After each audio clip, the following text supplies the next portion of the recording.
Citrix, joined by Ian Bernard, Head of Governance and Compliance, and Stuart Parkington, who is a lead systems engineer, but he freely admits he doesn't get his hands dirty anymore and is more of a thought leader on the Citrix stack.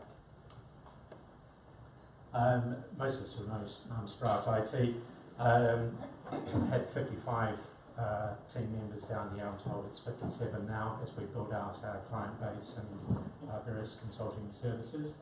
We have 4 staff in New Zealand for Follow the Sun support. We partner with all the major suppliers into the legal sector as well. And we use Citrix heavily in our Sprout Cloud to deliver reliable and secure application access. So just a few things to consider when we're working through some of this technology and what Ian will present on GDPR and various security concerns. The data resides, how it is secured, and who accessed it last. So a lot of this is about centralizing. A lot of this is about centralizing access to your applications, and that doesn't mean that all of the data and all of those applications reside in our secure Sprout Cloud, but it's controlling access to all of your SaaS applications as well. So being able to log into a central portal and then be up with a single username and password, be signed on and given access to all of those resources.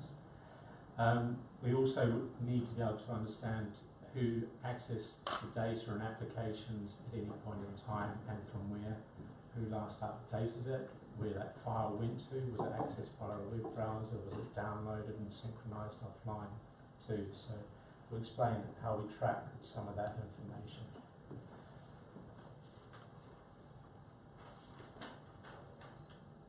So the centralizing of those services and the single sign-on is a big part of what I believe is very, very important.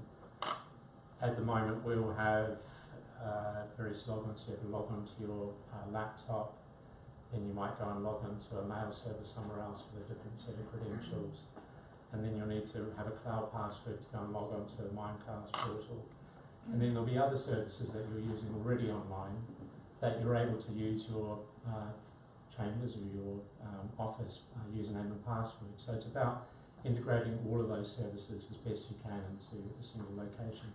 Other services you'll have online might be tied to your IP address of your Office. So what some of your online services will allow you to automatically log on. So if we can provide access to those services through a single portal, you're able to get easy access.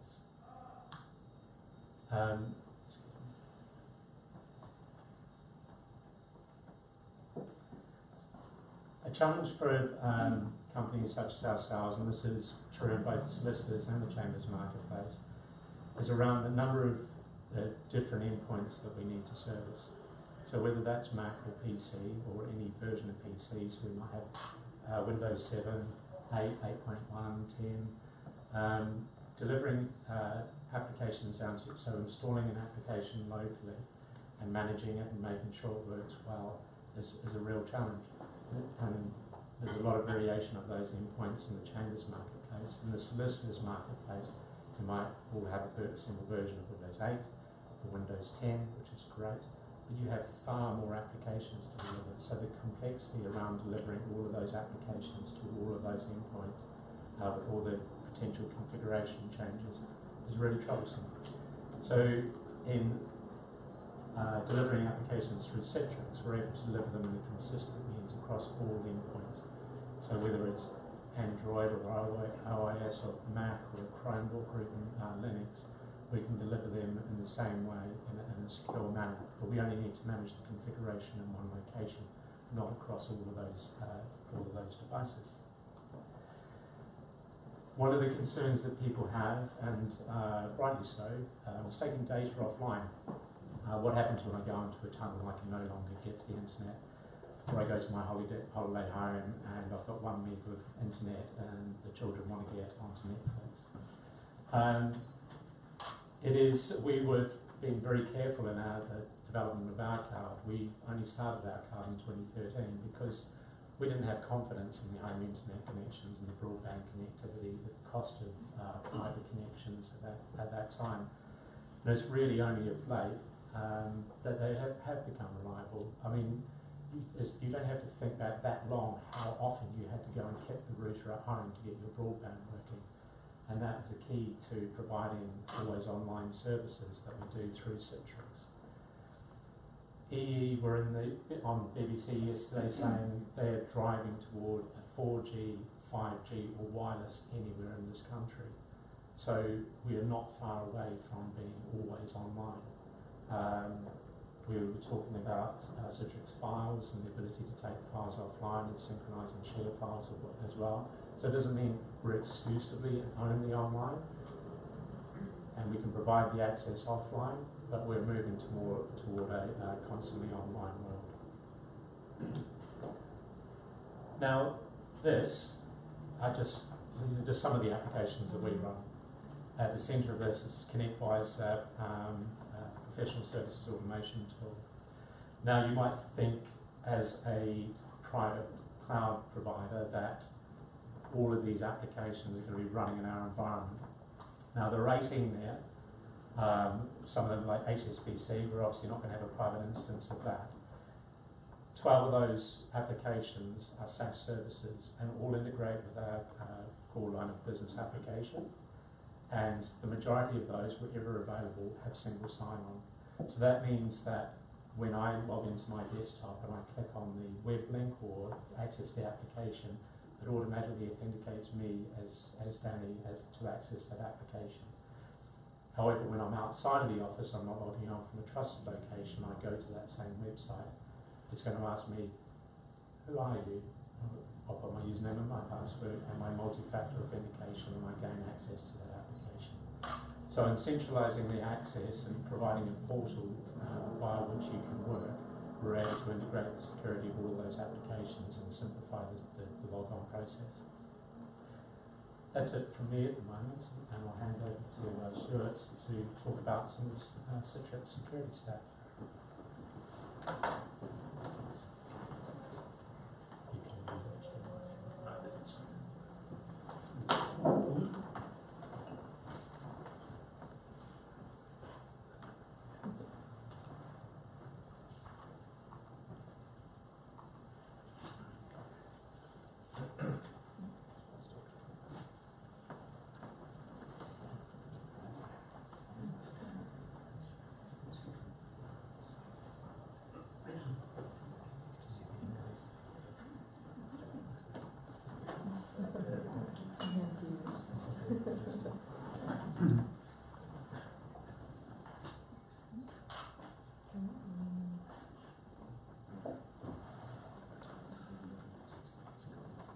So, work is not a place.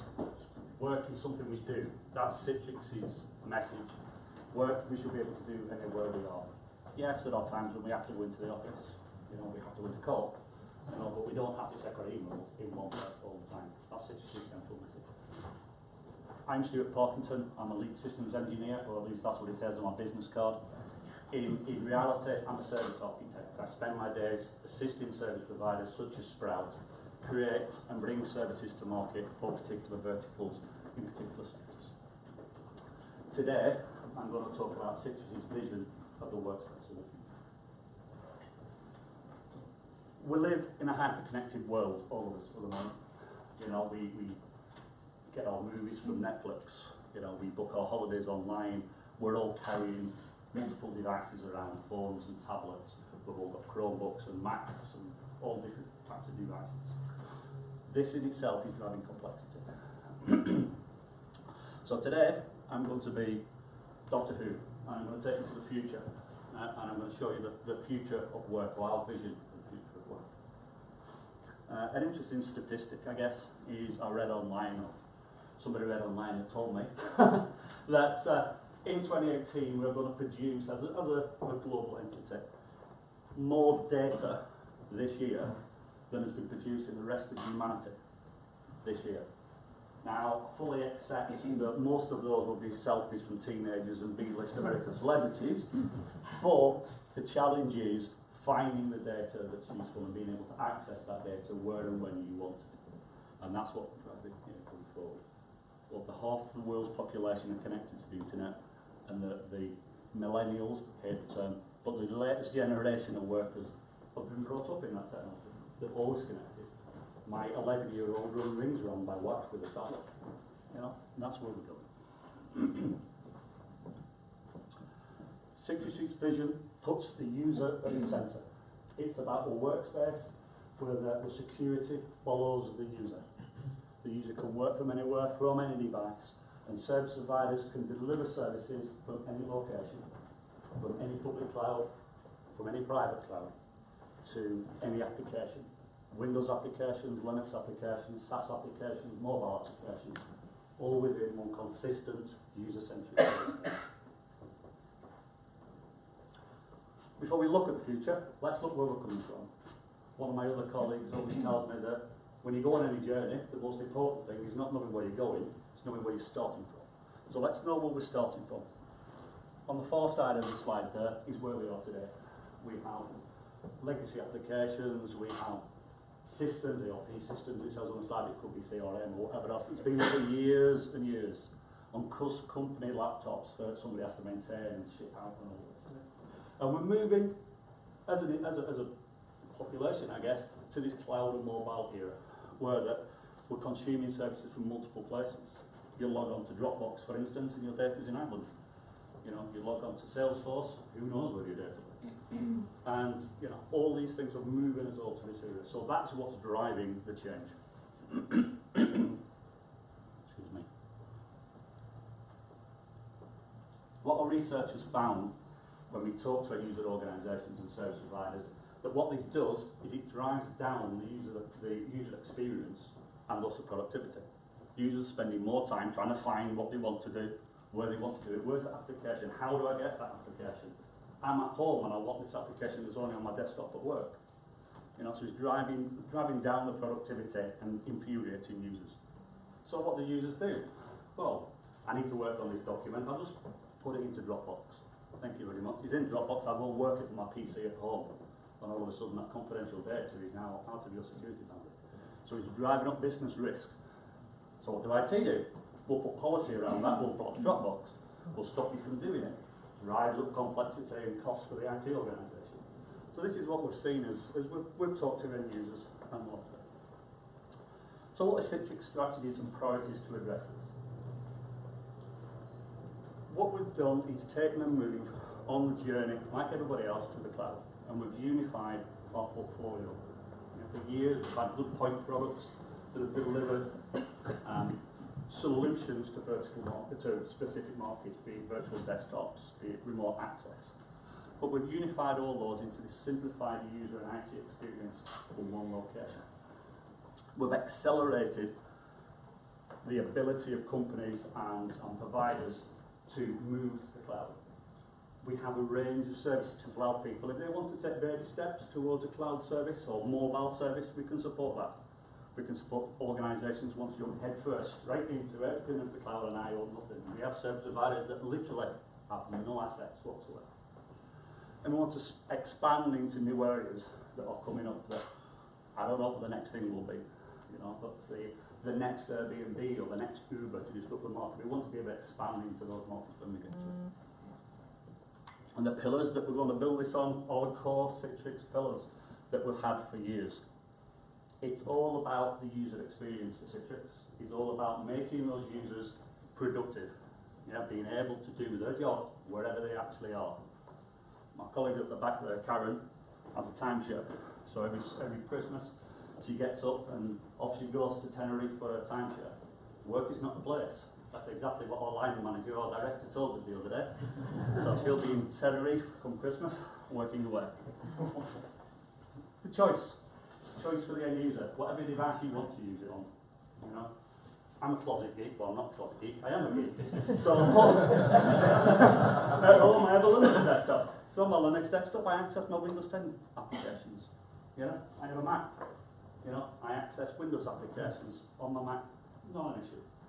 You know, also choice for the providers. You know, if Sprite wants to put everything in Azure, they can do. If they want to keep it in their private cloud, they can do. If they want to do a hybrid of the two, absolutely possible. Choice for all the way around. And security. Yeah, the challenge of cloud, the challenge of this mobile workplace is security. We've all seen the papers. The director of Hi-Fi, whoever was left his iPad on the number 11 bus to whatever, you know, that happens. You know, that happens in the world. We're all human. We all make mistakes. So putting that security around everybody that makes it work.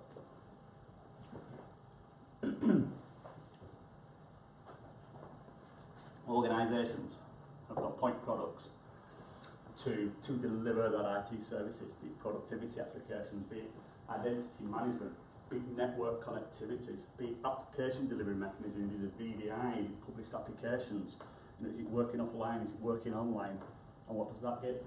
Complexity. I was talking to the help desk manager earlier on, and I'm sure the thousands of applications that their end users come and say, you know, I have these, I need to integrate them all together. So there's lots of knowledge, lots of integration going on. Complexity equals cost. The more complex we have, the harder it is to manage, the harder it is to make a user service that is usable. So, from Citrix, we've looked at that complexity and we've looked at our application stack. And we've been able to take those application stacks and put them together into one cohesive whole, one cohesive workspace that puts the user at the centre of it and creates a secure digital perimeter around the users.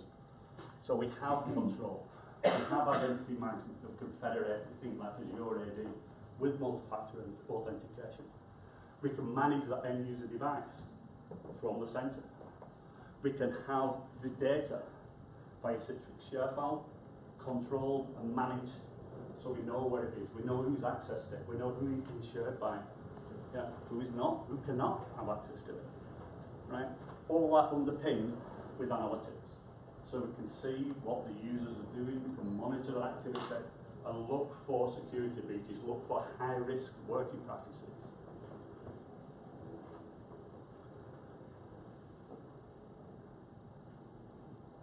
If you think of it as a body, the core Citrix products are all internal organs that are there working. They're all the sensors inside your body that are doing the functions. And at the top is the head, is the brain that's controlling all this, and that's our analytics. And with the analytics, we can then turn on and off access and functionality as required. And the more of these sensors that we can take on board, the more information we can digest, the more intelligent we can make that workspace. So how do we deliver this? So the first part of it is our unified client or workspace application. How many people here actually use a Citrix application or desktop currently? Right, so you probably use Citrix Receiver. Now some people will tell you that this is the next generation of Citrix Receiver, it's so much more than that. Okay? It's a unified client for all our products to give a workspace for everything. If you think of it in terms of consumer electronics, think of it as TV channels. So you might at home have an Apple TV box, and you might have a Netflix account, or Amazon Prime and all the rest of it. Or you might have a smart TV that has all these things built into one. So you've not got 5 different boxes under your TV set and loads of cables, you've got one smart TV with all these services. Think of it in the same way. Our Workspace app is one application for all your access, for all your data. That's all the same things centered around it. Everything you need, your apps, your data, your desktops, in one application. As soon as you log on along the top are your applications. If you can see the slide clearly, at the top left are Windows applications. To the right, SaaS applications, Workday and Salesforce. Underneath, the full desktops are Linux desktops and a Windows desktops. And at the bottom, files, your data that you're accessing via Citrix SharePoint. All in one location. It's the same experience. If you log on from a PC, a Mac, a Linux box, it's the same experience. Take out your Android phone, you see the same thing. Yes, it's refactored to fit on a 4-inch screen, but it's the same experience. It's one sign-on. You sign on and authenticate with multi-factor if need be, and you have access to all your applications. When I log on to my workspace and click the Workday button, I don't have to re-authenticate. I'm taken straight into that SaaS application, and I can book my holiday. I can sign myself off sick. I can do my career touch points on my HR. Yeah, I'm not re-authenticating. Same with Salesforce. Straight in. It makes the experience for the user simple. They don't need to remember multiple passwords and write on sticky notes, etc. Utilising the service is simple. Here we're showing an iOS device, but it could be Android, it could be a PC. You go to the Play Store, you download the application, you sign in, you're ready to go. You're not installing 5 different applications and 14 different certificates, etc. It's simple and it's quick. It allows us, or allows the users, to utilise their mobile devices. We containerise part of that mobile device for the work applications. We can deliver work applications to that container safely, securely, turn it off. When the user leaves, we disable his AD account, he's no longer access to his work application. He's not left behind, he's not, oh, have I remembered to turn off his access to Salesforce? He's already gone. We deliver optimised work applications. So on here, the email app is not synchronising data locally, he's accessing the Exchange server via a micro VPN from that application, not the device, from that application directly to the Exchange server. As soon as you turn the user off, it's gone. All your files, from Citrix ShareFile or whatever you want them, with security wrapped around it. So in a virtual desktop, as is shown on the screen, all the files are shown as a drive path. You can sync them down into a secure container, which again, turn off AD, it's a blob on somebody's laptop and left the company. Yeah? If you're absolutely anywhere, a web browser will give you the web client. You can get your files, you can edit them, you can collaboratively edit them with Office 365. Access to your files. One of ShareFile's big selling points is the ability to get to other data repositories, be that SharePoint or Documentum or certain other data sources. So we can mobilise that data that isn't normally available anywhere you want. I can take my Android phone out, for instance, and access my home drive, which is in Fort Lauderdale, on my Android device. Open a document, edit it, and email it completely, simply, and easily. It's all about user experience. We can instantly roam. So Citrix has been able to do what we refer to as smooth roaming for years. We start the desktop, we then disconnect it, walk to the next machine, start the next desktop. That's nothing new. But our instant applications and our latest generation of clients allows us to do things like screencasting. So if this room was set up for it, I'd be able to walk straight into here, open my laptop, throw my desktop onto the screen in the corner and move on. Maybe not for this audience, but if you think about it in terms of a hospital and a consultant doing his rounds in a hospital, the ability for him to go from ward to ward and have his desktop walk with him, and rather than walking up and putting his ID card in the slot and tap the username and password, all he now needs to do is RFID, swipe, his desktop's on the machine. We did a I don't know whether this is a 2008 term, but a time and motion study on a consultant in the Portsmouth Hospital. And the consultants were saving over the course of the month something like 2 days of time, simply walking up and down between terminals. We replaced it with the new technology, we saved them 2 days of consultant time in a hospital. So these are the things that we're doing with Optimus.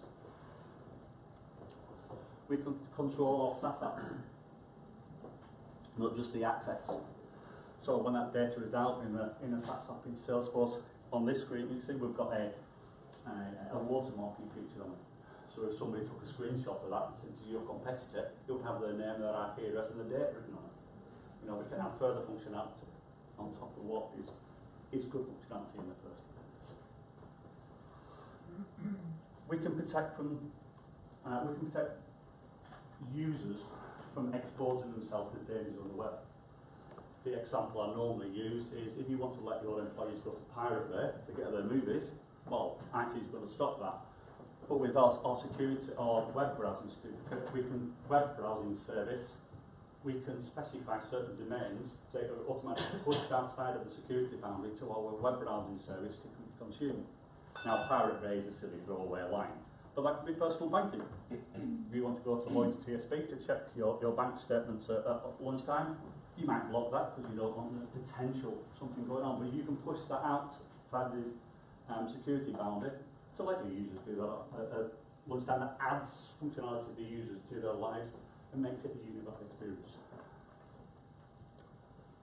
And we can protect it all with our analytics to create this user-centric security perimeter, all protected and powered by analytics. It's all brandable. It all looks like the organisation. It can be made to look like Sprout IT or Acme.com all the way through. If you were quick and noticed on there, the very first brand that came up was Red Bull Racing. I don't know if you're F1 fans, but along the side of the cockpit with Verstappen's Red Bull, it says Citrix. They use our technology, this technology, so that they can expand their pit crew. You're only allowed so many people on the side of the pit. Red Bull Racing have every single engineer at the side of their pit because they're all connected by Citrix technology. It's nothing key. So that brings us on to analytics. It's all about managing risk. As we make these services available on the cloud from anywhere, how do we manage that risk? Things are happening outside your firewall. IT security professionals start to have sleepless nights. You know, we can't anymore build a big turret and put everybody inside it. Users are getting outside it. We need to put some policy, some framework, some ability to let them leverage that. We create this digital secure perimeter. I've emphasised it, any device, anywhere that follows the user. So what does that mean? Pick on Karen again. Karen lives in the Cotswolds. So when she logs on from the Cotswolds from her MacBook Air and logs onto a virtual desktop and starts working in Salesforce, that's Karen's working practice. When Karen suddenly pops up in Tenerife at Christmas, is that really Karen? So what we can do with analytics is now start to apply some policy to say, well, we believe it's Karen. It's the same MacBook, but what you're doing in Tenerife. So what I'll do, I'll stop her printing anything out maybe, and I'll stop her taking a screenshot. If Karen suddenly pops up on a Linux box in Beijing the day after, that probably isn't Karen.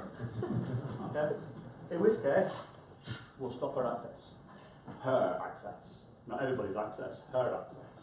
Until Karen pops up back again in the Cotswolds.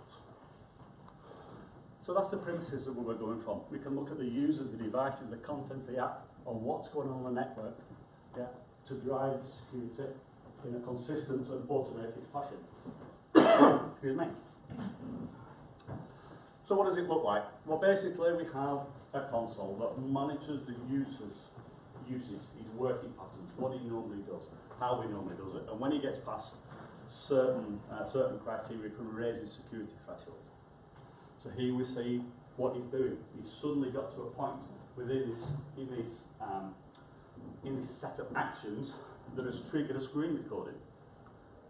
Maybe if he's doing credit card transactions and he starts doing something a bit out of the ordinary, we'll just record his screen. So if he does start trying to copy lots of different credit card numbers, we have a record of that for all purposes. We can take autonomous actions on that. If he does that, we'll turn on the screen recording. If he starts to access HR files, we'll stop his USB stick from working. We can take these actions autonomously as we go along. We can monitor the endpoint. Is the endpoint up to date on security? If not, we'll turn off his features. You know, is it a Linux box? Is it a Chromebook? All these type of things we can do. We can detect jailbroken devices. We can set blacklist apps, all centered around the user. So that allows Karen, when she's in Tenerife, to go down the internet cafe if she's just gone off the beach and access her emails. Well, she'll only access her emails, she won't be able to do anything else. We can detect unusual behaviour. And this is the one where somebody suddenly starts to copy lots of files onto a USB stick. Lots of files that they have access to, but all of a sudden I'm transferring 20 gigabytes of IT process onto my USB stick. I work in IT, but I'm just copying it. I don't normally do that. Well, maybe I've just got a new job. Well, maybe I'll stop you doing that now, so you won't be taking on information. Analytics is what underpins our workspace of the future. It's a workspace that follows the user, allows the user to be productive wherever they are, and to maintain IT control. That's all I have to say today.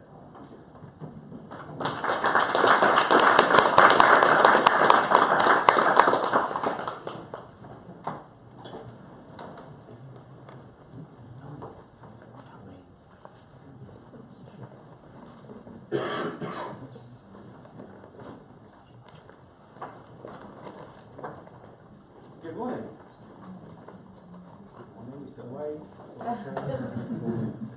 My name's Ian Bernard, I'm Governance and Compliance for Sprout IT. I'm here to talk to you about this swear word at the moment, which is GDPR. You all know it. It's 6 months in. We started our journey, and I would imagine you're all on the same sort of similar journey at the moment as well. We've done the easy part. We've done policies, procedures. We've done some education internally. What we're not doing now as part of the compliance going forward is ensuring we've got the security, understanding our data sets, and controlling access to that particular data in your system. Part of this is a consideration for us is working with Citrix workshops to put in the best security measures and practices internally. This is a statement from GDPR itself. Out of the Act, it says that you need to put security measures in place to prevent unauthorized access to information. These are some of the key things you need to be concerned about. It's the endpoint security, as Stuart mentioned earlier, making sure people don't use USBs to connect to the system. Controlling access to passwords, two-factor authentication. Understanding the password complexity as well, and making sure you understand your data sets. I've included physical files over there. That's always going to be the bane of your existence, is dealing with physical files. Good luck trying to get a barrister to go paperless. It's a challenge in itself, I would imagine. But part of the process and the things we're putting in place with Citrix is to make sure we have the best controls managing that data when people are outside the business. One of the key things around GDPR is the number of measures you can put in place to implement security measures, password security, best practices. Sharing data is a key one for you as well. How do you share your data with people outside the chambers? How do you share it securely? Can they forward it on to someone else? Is there unauthorized access taking place because you have no control over the data?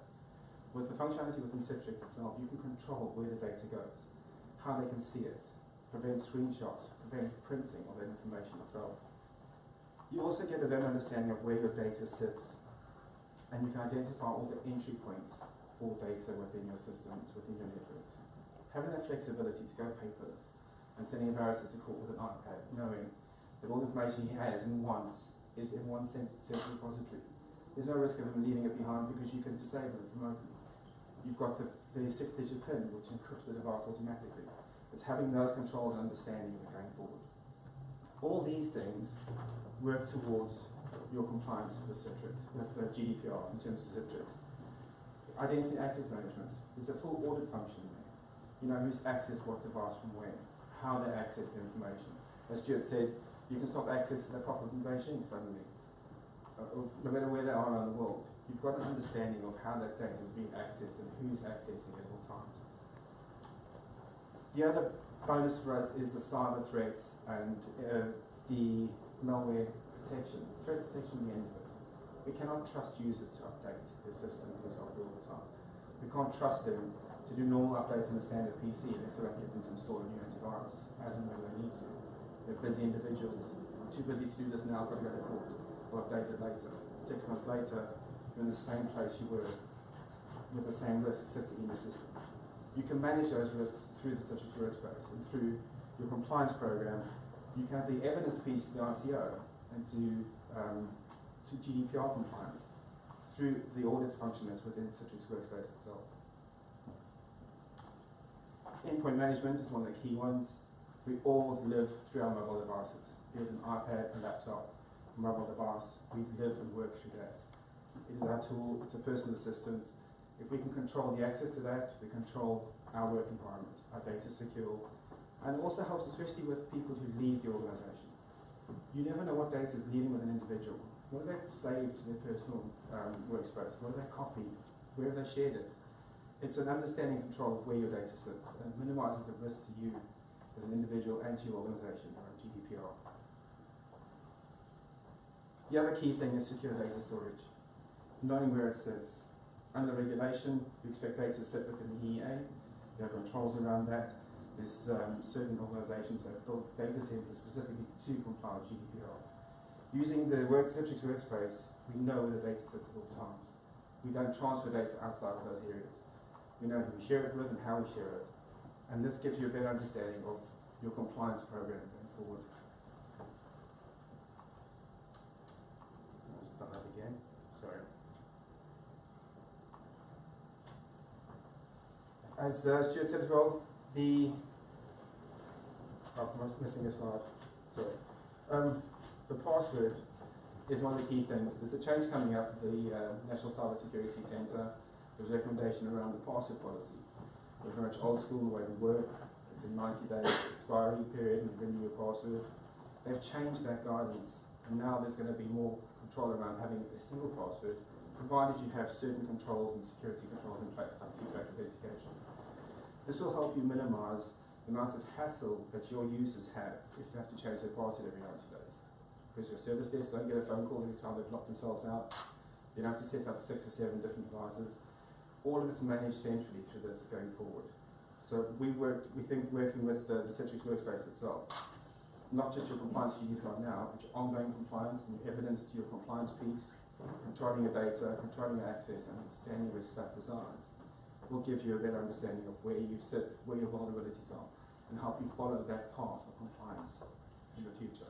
Because GDPR is here to stay, unfortunately. We're stuck with it, and the Data Protection Act comes in effect in January, and that says we're going to do everything under GDPR, and everything we used to do under the Data Protection Act is going to be included in that as well. So there's a couple of things to be wary of, and this kind of environment will help you be compliant in that program going forward. That's my piece. So short and sweet.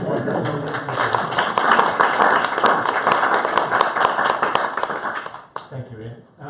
Can I ask, for any questions you might have about some of this technology and the way that it works, or the way that it will allow you to work potentially in the future? Yeah.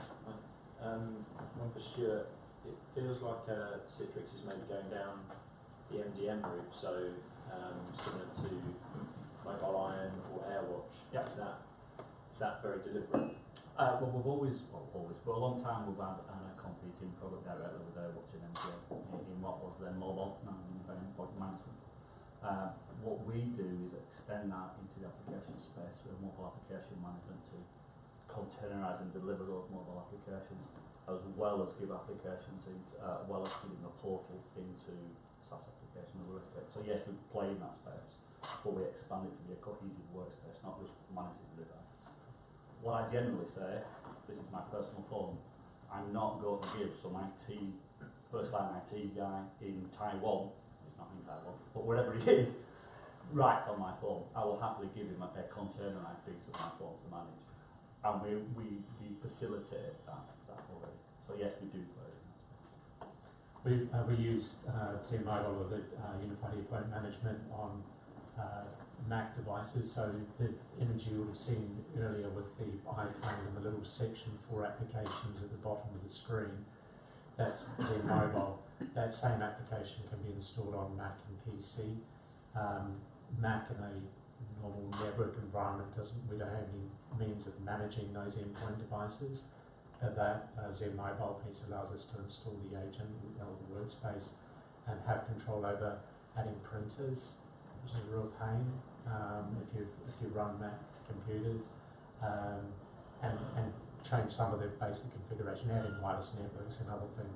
So it does give us a lot more control than what we'd otherwise have to walk up to a Mac and manually do. So. Any other questions? So, yeah, a couple of things to show you. Well, so what Danny asked me to show you was my Mac using Windows applications and how this seems to work. So what I've fired up is just a couple of quick applications. Memory and point. So this is my Mac desktop running a native Chrome application, but also Windows Explorer to get onto my SAP system to look at my commission, because I'm selling lots of stuff. So this is SAP in Fort Lauderdale. Yeah, I'm not going to log on and show you how much I didn't make last month, but that's my performance thing. Active Directory users and computers. Yeah, it's a published application. It's not taking over my entire desktop. And if I come and show you my quick launch, it's sat as a quick launch. So if I click that application, it will take me straight in there and launch it up. Should have it here somewhere, a desktop. Yes. Oop.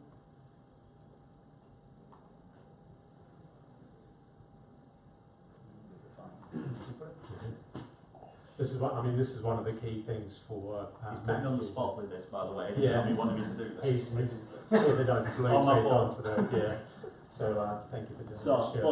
but it allows a user the experience that is running users and Active Directory using computers on a Mac. And in the online always connected world, putting those shortcuts down to any device, whether it's Windows, PC, Chrome, whatever, but especially for us in the Chambers marketplace, the single icon there, you're online, it looks like the application is installed locally. You don't get the Windows Start menu, which is what freaks a lot of Mac users out. So just dealing with individual applications as opposed to a desktop as a whole, you're effectively connecting to the same thing, but you're just accessing individual applications. So that really helps in delivering a centralised set of services, but people are able to pick and choose what they consume of those services. If I restart this app, it might not work now because I've just stopped it. Because we have this facility within the product that we don't. If you have a published application and you exit it, we don't automatically close it. We leave a linger, because quite often people will stop an application and go, "Oh, forgot to do something." So we might have to wait a minute to let it linger, die down. But when I start my calendars application again, you might see, hopefully, it log on to ShareFile. So within the background, the calendars application has logged on to ShareFile to get access to my files. So the files that are in ShareFile are accessed inside my published application as well. And my phone is now sorted out.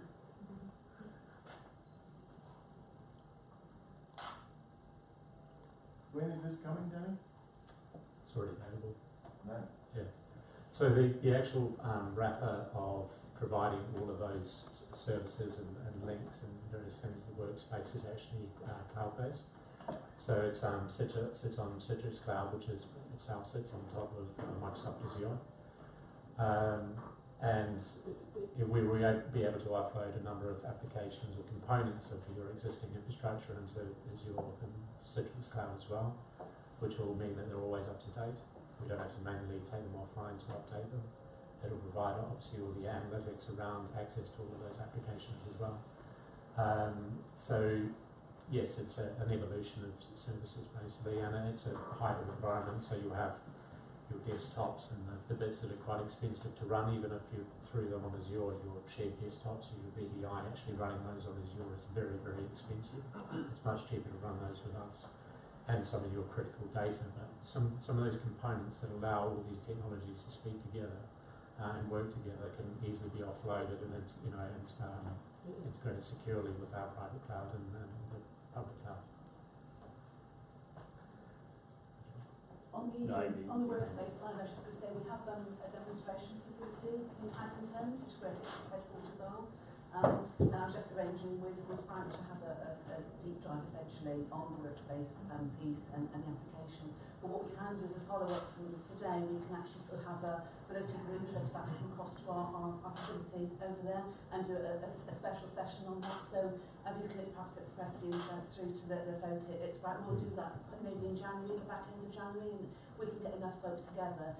Typically the room holds, we can do 12 comfortably in one room, but if we open out 2 rooms we can have maybe sort of 25 people, so depending on how many people that still that we can arrange that for you. We've also got a demo environment that we'll be upgrading to include all of this technology. We hopefully might have a demo copy of one of the diary systems in Chambers that we can show some of the functionality and the integration with ShareFile and the Workspace suite. And for the solicitors market, I manage Cloud and some of those integrations as well. So that'll be available to access and so. Well, question for Stuart. How quickly is this being adopted? Workspace, the secure perimeter is not a product, it's a process, if you will, of using it. So it's kind of hard to quantify because it's how many people are taking the whole lot. So the workspace is this year's driver, is this year's functionality, if you will, and we're seeing big growth. But I'll be frank with you, big growth from a small number is not difficult to achieve. But certainly, we're a cloud-first business, so delivering the solutions from Citrix Cloud is where we're seeing all the growth, be it a portion, virtual apps and desktops, or be in the full workspace experience. That's where all the growth is. And essentially, you're actually the fastest growing part of Citrix. Essentially, the whole sort of cloud motion and through the service providers, which Ross is proud to part of, we're actually the fastest growth by significant amounts. And for us as a provider of Citrix technology, it's really good to see them bringing all of these technologies, all of these products together. It's been a real challenge, and I'm sure Citrix will freely admit their branding, their licensing, their individual applications and what they do, and not necessarily always complementing one another. Bringing all of these together into a cohesive whole is, I might say, about time. It is really exciting, and there's a lot of great functionality offered here that we hope to take advantage of. And it's a rapidly deployed, a rapidly growing and improving situation. You know, so it's something that we see. It's released every 2 weeks, and you see new features coming every 2 weeks and expanding. So there's only one. And from the security point of view, we were discussing with Danny earlier. Our analytics is based on our product stack and Microsoft Security Grid, but it's open to be able to take feeds in from Cisco or from anywhere that's got security feeds come in, so we can take more and more information into that analytics stack to increase the security standard.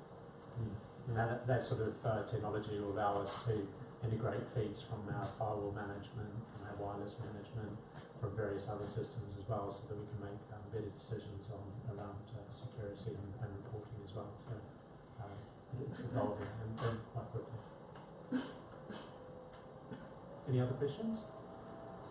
Have you found that the guidance on passwords is reflective of what your clients' concerns are with their colleagues? It is. I think we've kind of old school kind of thinking. It's putting the security controls in place now to make sure we have got complex passwords. We're using things like two-factor authentication going forward.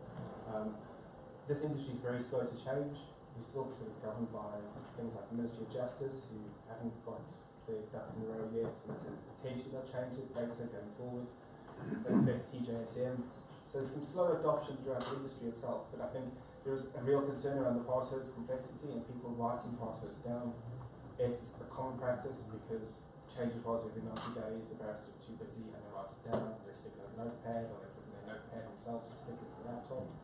It's getting away from that and making sure we put controls in place for the threat monitoring. So we start analysing the trends through some of the stuff such as Workspace to see where there's suddenly changes in behaviour for individuals. We can identify data breaches and access breaches. But it is a slow change industry. There's a concern genuine across the board. It's a conversation we had with all our clients and from other sectors as well.